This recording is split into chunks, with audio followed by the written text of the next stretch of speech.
Welcome to Live Your Best Midlife. I'm your host, Jill Lewis. Join me for inspiring pep talks and expert interviews as we explore staying active, feeling great, and embracing midlife adventures. Whether you're an empty nester, a pickleball enthusiast, or just ready to rediscover your vibrant self, this podcast is for you. Let's make our mid-years our best years. Now, on to the show. Hi, friend. Welcome back to Live Your Best Midlife. Today, we have another pep talk, and we're going to be talking about something every woman deals with this time of the year: holiday parties, work parties, neighborhood parties, family gatherings, Christmas cocktails, Christmas cookie exchanges, school concerts, recitals. Every single square on your calendar is filled right now. Am I right? And you know what I hear from so many women every December? It's this: Jill, I want to have fun. I want to enjoy the season, but these parties are wrecking me. I feel like I'm undoing all the progress that I made this summer and fall, and my energy is tanking. Here's the thing: you're not alone. The holidays really do hit different in midlife. Unfortunately, we can't party like we did in our 30s. And honestly, do we even really want to? But I think what we really want here is balance, and we want to enjoy ourselves without waking up feeling puffy, exhausted, or like we need to restart our entire life. We don't want our pants to be tight. We don't want to deal with the belly fat. I get it. So today I am giving you a full, realistic midlife woman guide to navigating holiday parties. I'm not talking about being perfect. Never do that. Okay. So no perfection, no guilt, just strategies that help you live your life and still feel good the next morning. So let's get into it. All right. First of all, before we get into party strategies, let's talk about what is actually happening in your body now that you are in midlife. So if you're new around here, I've had multiple episodes about what's going on with your body in midlife and why we can't do the things we were doing in our 30s. So here's the thing: your tolerance for alcohol is unfortunately lower. Your sleep is lighter. Your recovery time is slower. Your stress response is actually higher, and your blood sugar does not rebound as quickly. Talk about wah, wah, what a downer. So think about this though. When you combine sugar, alcohol, late nights, salty food, your body goes into full alarm mode. You wake up puffy. The ring, have you ever tried to pull your rings off like the day after you've gone out? Good luck with that one. You wake up groggy. For me, if I have had adult beverages, I wake up feeling like I've got a sinus infection. It's just bam, right here between the eyes. My digestion gets super off after going out to a party. Digestion, kind of a nightmare. And your face might feel like it slept in a bag of marshmallows. Like sometimes after a party, my phone does not recognize me the next day. And I'm like, really? Just because I had a little tequila and some gluten, you're going to do me like that? Like it wasn't that crazy of a night, but it's just the reality of getting older. Wow. But here's the thing: it's not you being dramatic. This actually happens, but it's also not you being weak. It's just our physiology. It has changed. And I don't care what all the bros out there on social media in the wellness space are telling you, it's different at this age. And once you really understand that, you can work with your body instead of just fighting it and always feeling like you're just up and down in your progress. Okay. So now let's get into what we're going to do before we ever walk into a party, because this is where you either set yourself up for success or you walk in hungry, dehydrated, and very vulnerable to every high calorie, high fat, high sugar appetizer on the table. Okay, so let's get into this. I want you to eat protein before you leave the house. And I know we're sick of hearing about protein. Trust me, I'm sick about talking about it, believe it or not. But it's a game changer for you. If you're not using the strategy, I'm going to keep shouting it out. If you eat, like so many women think to themselves, I'm going to save up all my calories for the party. But what happens if you walk into a party starving? It's like walking into Target without a list. Am I right? You come out with all the things that you never intended to grab. And that's the exact same thing that happens when you're at a party. You're going to start grabbing the appetizers and you have no game plan, but you smell the food, you see it, it looks great, and you're starving. So I want you to have 20 to 30 grams of protein before you leave. That could be a protein shake, literally so easy. It could be Greek yogurt and berries. I know this sounds insane. You could literally heat up a chicken sausage link or two and in your skillet and eat that. Mix it in with some like egg whites or something. But give yourself some protein so you're not starving when you get there. Okay, the other thing I want you to do is I want you to hydrate ahead of time. If you could drink 8 to 16 ounces of water before you leave your house. So don't do a pregame cocktail. All right. I know sometimes if you have social anxiety, you're nervous about going, maybe I don't know. There's just could be a lot of things going through your mind. And I've been there before where I used to have a drink like before I left the house just to calm myself. Felt like getting ready, just getting me in the holiday spirit. But what I've learned is I don't need to do that. I'm going to drink the cocktail when I'm at the party, like fully immersed and enjoying it. So instead, it's hydrate ahead of time. This could be putting it sparkling water with a squeeze of lime in a fun glass if that makes you feel better.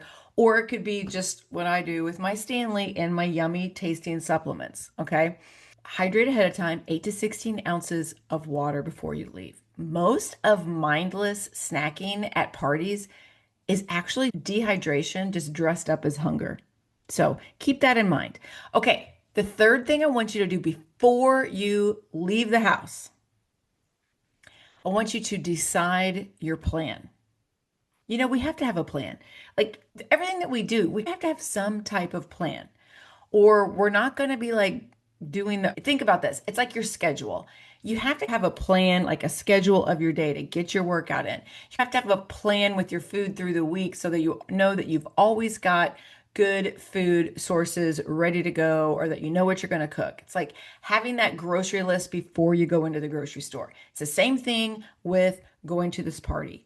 Ask yourself how you want to feel the next day. So when you're getting ready for the party, you're going to go, how do I want to feel tomorrow? What's going on tomorrow? Do I have a big schedule?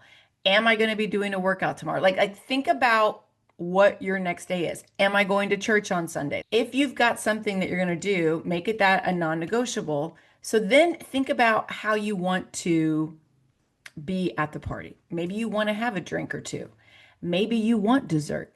Maybe you want the savory food, but you're going to decide ahead of time what you're going to have so that you're not making emotional decisions in the moment.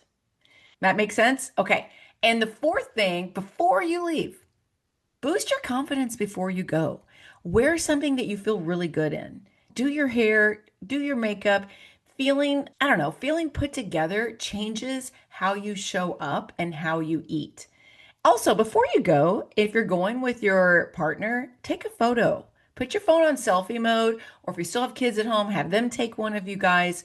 Just get a photo of yourselves before you leave for the party. I just feel like so many of us are not taking enough photos of us with our significant other, or even just of us in general. But yeah, if you're feeling good, take that photo. And that's what I want you to do before the party. Okay, let's now let's get into what happens once you walk in to the party. All right, let's do this step by step here. All right. First, you get to the party. I want you to give yourself a minute. Do not grab food immediately. You want to walk in. Take a breath. Say hello. Get settled. Let your nervous system land. Okay? 90 seconds really makes a big difference. Just give yourself a moment.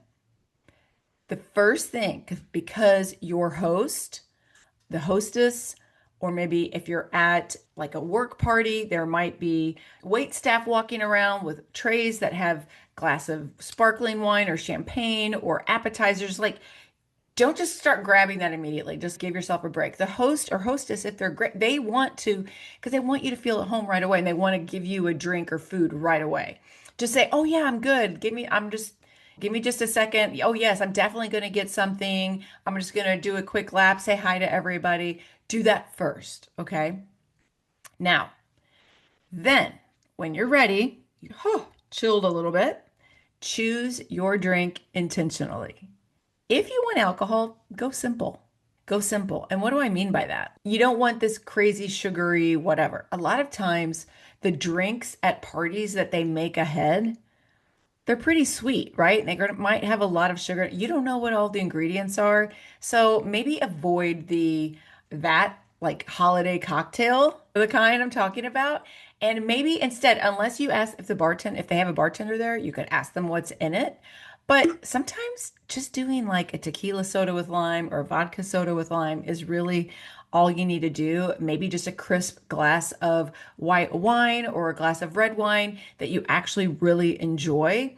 The holiday drinks that taste like dessert pretty much guarantee you a next day disaster. Now, I love them, okay? Like I really do like eggnog.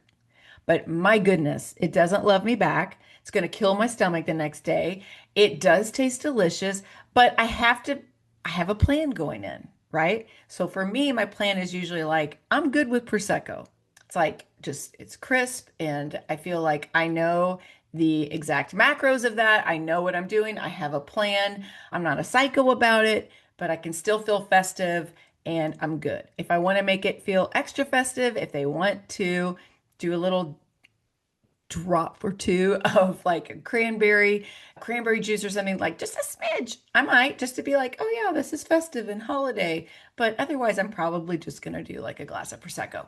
If you're not drinking, my gosh, just say, I'm good with water tonight. That is enough. Don't feel pressured. Why should we at this age feel pressured to drink? And if people are pressuring you, it's give me a break. What are you doing here, buddy? Or you just say, oh no, I'm driving. I'm good. Thank you so much. Yeah, I'm driving tonight. They should definitely respect that. And, or you just say, do you have any sparkling water? Something like LaCroix, or even if it's just a decaf Diet Coke, you can get caffeine-free Diet Coke. You could get a Diet Sprite. You could do Diet Sprite with a wedge of lime in there, so it looks like you're drinking something fun. You could do all the sparkling waters. Fresca is like my favorite. I love Fresca. It's like that good old-fashioned grapefruit soda. It's so delicious.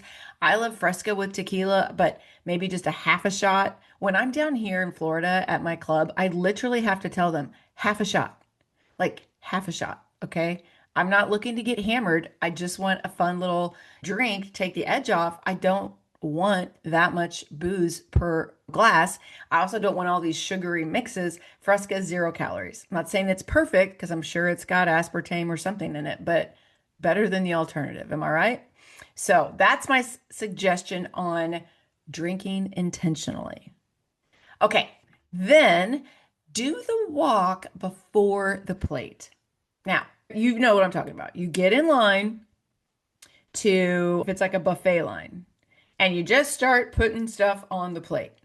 Do a little walk first. Do a little peruse of what is all there so that you're going to look at everything before you choose everything, okay? You might see 5 things you don't even like, but scan that table first, then build your plate with the things that you actually love. That's what I do. So, of course, we're going to get some protein, we're going to get some greens, and we're going to avoid all the fried. You know how eating healthy can start to feel, I don't know, how do you say it, a little too clean? That is why I keep Flavor God seasonings stocked in my kitchen. They make boring meals crave-worthy again. All their blends are gluten-free, they're low sodium, and they're made with real ingredients. You know how important that is to me. But the flavors are so good. Okay, I love the everything. I love the garlic lovers and the Taco Tuesday. But let me tell you, the honey barbecue and the pizza seasoning are total game changers too. So if you want your healthy food to taste amazing, head to Flavor God and use the code Jill for a discount. Check out the show notes today for the Flavor God website, the code Jill on how to get a discount. It's flavor without the guilt, just the way we like it. Here's things that I get annoyed with when I go to a party. We recently had one here at our club. It was our Christmas. I mean, there's a party for everything here. But the last one was the lighting of the big Christmas tree outside. So we go to the lighting of the Christmas tree party and they had free appetizers and I go around and I was starving, absolutely starving. They had fried ravioli. They had the fried empanadas. Both are really good. But dude, so my friends had ordered some wings and I ate some of those because I'm like, okay, protein. And then instead of eating any more of that, even though it was free, those appetizers, I went ahead and ordered like they have a chicken salad, egg salad, tuna salad, like lunch plate that you can get and has just a little scoop of each. And I ordered that because I thought to myself, oh yeah, that's good. That's better than what I would be eating here, all this other stuff. And they didn't have meatballs on the appetizer tray, which was really taking me off because that's a good alternative to do. So at least you can get your protein in with the meatballs. That's how I make my decisions though. So I'm going to make sure it's something that I'm really going to enjoy. That's got to be worth it for me. Okay. One plate idea, the one plate idea. I've talked about this before on how to stay motivated through the holidays, how to handle the holidays, but this is not a diet rule, okay? This is a sanity rule. This is what I mean. You fill one plate with the foods that you love, then you sit down and you slow down and you taste your food. The mindless grazing is typically what gets most of us in trouble. So instead, you are going to be, I want you to sit down, take your time, get some utensils, cut your food in half, truly savor and enjoy it. Fill up that plate with the things that you love and that you know will love you back, and then stay away from the food table. Okay? So I'm not talking about limiting your food or not eating or overly restricting yourself. I want you to fill yourself up, but I want you to fill it up with stuff that's going to love you back. Let's talk about appetizers again, because it's those tiny bite-sized foods. They seem so harmless, don't they? Have you ever had like at wedding receptions? This happens to me, guys. I'm just like you. The same things happen to me. You're at a wedding reception and the cocktail hour of the reception and the wait staff's carrying around all of these yummy appetizers. You're hungry because you've been getting ready and then going to the wedding and then you're at the wedding and then you drive to the venue and so you haven't eaten in a while. And those appetizers, they seem harmless, but they add up so fast. They are usually quite void of protein and fiber and all of those things, and they are very high in calories and fat and all of that. So if appetizers are your danger zone, put a few on the plate, eat them, but then move away or just say no, okay? Remember, we're not here to be a human vacuum or human garbage disposal. We got to be intentional, okay? Especially if we know that we're going to be having a big dinner later. We don't really need all that. Use the buffer rule. Okay, so after you finish your plate, give yourself 20 minutes before deciding if you want more. Once your fullness cues catch up, most of the time you're going to realize, oh yeah, I'm totally satisfied. That happens to me all the time. I'm a fast eater. I eat too fast and then I go right back and then I'm absolutely stuffed and miserable. And it's like, why didn't you give yourself more time? Come on, Jill. So I'm talking to myself too, guys. All right. So we mentioned like alcohol a little bit, right? But I want to talk about it a little bit more. Alcohol, it's like the most loved and hated part of the holidays. So we have to accept that alcohol does hit different in midlife. What used to feel like it was tolerable, you could tolerate it easily even, shows up now as awful sleep, hot flashes, night sweats, and a face that looks like you camped in a salt mine. So the plan is important. 2 drink max. Not because of dieting, but because your body processes it so much more slowly now. Here's how I do that. Alternate drinks with water. It is annoying and it works. Hydrate between every drink to save yourself the next day. We talked about choosing cleaner drinks, right? Keeping it simple and clean. And we want to make sure that we have stopped drinking at least 90 minutes before you go to bed. Your sleep will be dramatically better. Again, it's not about restriction, it's about supporting your body so you can actually enjoy the next season. So you're going to be hydrating, you're going to be choosing clean beverages, and you're going to give yourself that 2 drink max. Here's the thing. Anytime I go for the third drink, it's instant regret. Instant regret. I tell my husband that all the time. Why did you let me do that? Okay. How to handle food pushers. Now, for me, I don't really have food pushers. I have more of like booze pushers in my life. But there is always someone at the party who insists that you try their famous dip or their homemade fudge or their Christmas cookies. And you got to have some scripts ready to go. This is what you do. Oh my gosh, that looks amazing. I'm good for right now. I'll get one later. Okay. You could say, not right now, but thank you so much. Oh my gosh, I am so stuffed. So not right now, but I will try to grab one later. Thank you. Or you could say, I'm saving room for I'm saving room for something later. I don't really like that one. No, I wouldn't say that because you don't want to offend them. But I wouldn't use that one if it's something that they made themselves. But if it's just the host, like trying to get you to, there's plenty more food up here. You just say, oh my gosh, thank you. I'm just so full right now. Or I love this one. This is my favorite. Oh my gosh, I already had some. It was so good. Thank you so much. It was delicious. Whether you did or you didn't, that's what you say. I already had some. Incredible. You really don't owe anyone a long explanation. You just change the subject and you move on. You could always use, like with my kids, I always tell my kids, anytime you're in a conversation that you no longer want to be in, or if somebody's like, you're just in any situation, just excuse yourself that you're going to the restroom. No one's going to question you on that. Okay. Another thing that I think you need to learn, if you haven't already, and hopefully if you're in midlife, like you're using this one, but that's the art of the Irish goodbye. It's my favorite tool for surviving holiday parties. It's the Irish goodbye. This is when you slip out quietly without announcing it to the entire room. No giant goodbye tour, no getting sucked into 3 more conversations when your social battery is at 0. You just simply leave. It's genius, it's elegant, it's protective. You should absolutely use this.